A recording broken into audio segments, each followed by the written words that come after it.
In this video, I will tell you how to add music to Instagram post. So first of all, make sure that your Instagram is opened up. Then you will click on the plus icon here and then you will click on post. And let's suppose that if I want to like post this image here, I will select this image and then I will tap on the arrow icon. And if you want, you can add different types of filters here.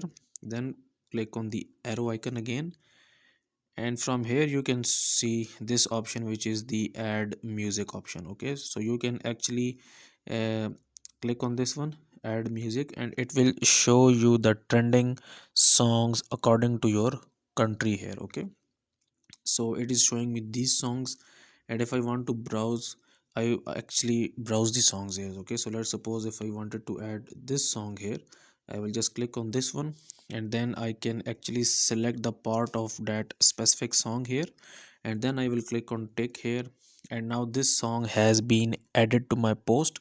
And when I actually if I want, I can actually write the caption here, ball. I click on finishing up, and you will see that this music has been added to my post. So now here you can see the music has been added to my post, and here you can see the sign of this speaker here. If I untap, I will listen this song. Okay, so guys, that's how to add music to Instagram post. So if you find this video useful, kindly like this video and subscribe to my channel, and I will see you in the next video.